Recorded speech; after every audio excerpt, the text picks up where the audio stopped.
Satin stitches are parallel stitches that sit right next to each other to fill in an area. To begin, bring your needle and thread up through the fabric and diagonally stitch across to the middle of the motif, which in this example is a leaf.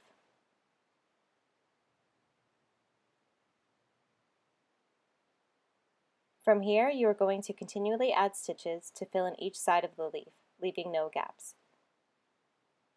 Lay your stitches right next to each other and make sure you do not overlap your stitches.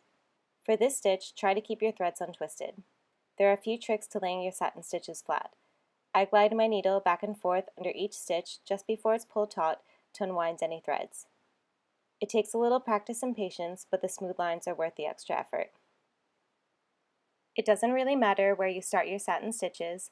I prefer to start in the middle of the motif and work my way up and or down.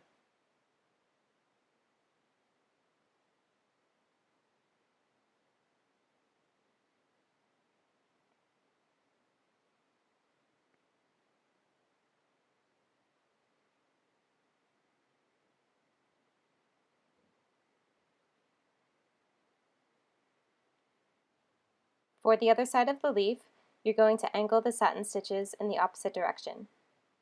As you can see in this example, we are using angled satin stitches to fill in each side of the leaf. However, keep in mind that satin stitches can be stitched in any direction, as long as all of the stitches sit parallel to one another.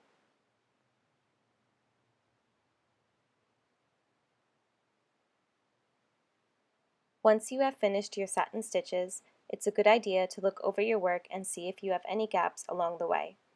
If you find any, simply fill in the spaces with a few more satin stitches. You don't want to overlap your stitches, but you want your motif to look full, and you shouldn't be able to see any fabric between your satin stitches. To finish, create the stem of the leaf with a straight stitch. And that's the satin stitch. To finish, you can either tie a knot in the back of your fabric or weave your thread back and forth through the back of your stitches to secure your thread.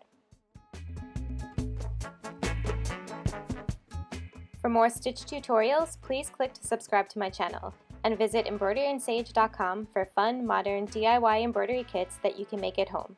Happy stitching!